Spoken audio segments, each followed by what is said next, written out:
Hi, I'm Mark Small. This is Civil Discourse Now. It's Saturday, November 23rd, 2024. I'm in kind of informal garb here. It's Saturday. So I'm going to be watching football in a little while. I'm watching our tax dollars at work. I wanted to make sure I said something, though, and got this segment out today. And I do that for several reasons when I get it out today.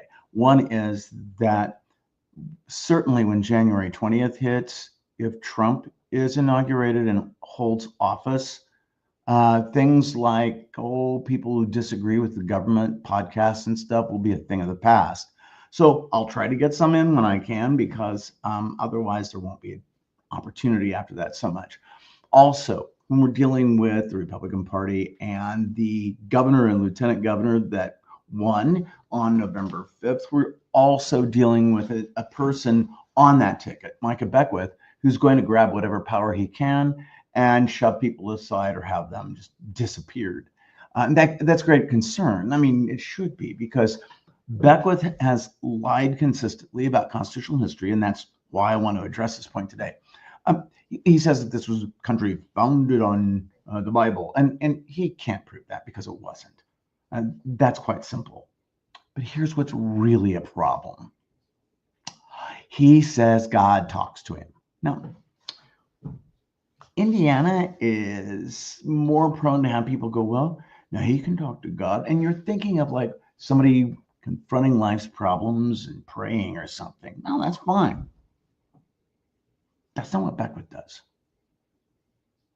He says God talks to him, and it's about politics.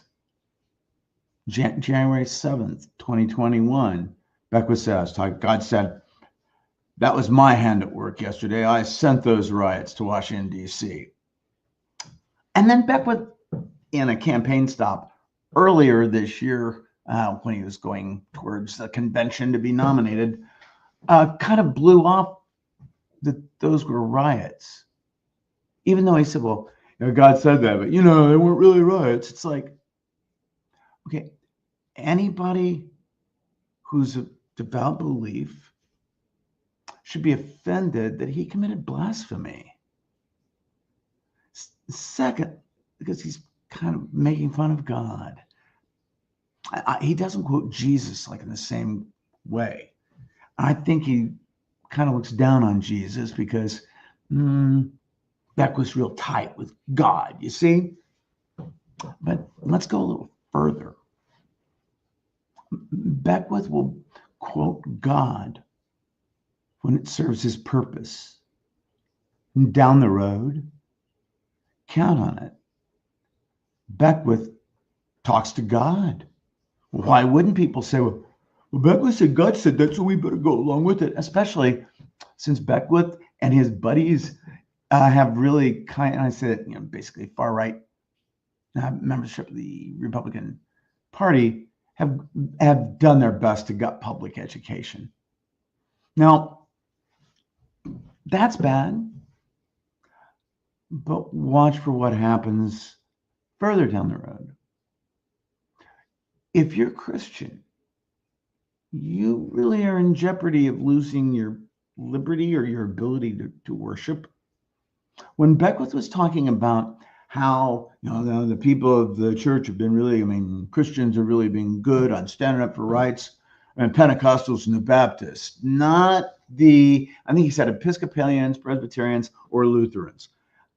It's like maybe 4 or 5 different groups within the Lutheran church. So say Lutherans as a whole is kind of dismissive, but he's giving you an indication of what's going to come up down the road.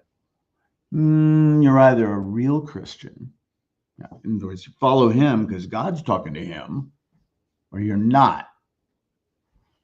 We've seen in history what happens to people who don't agree with a theocratic governmental structure.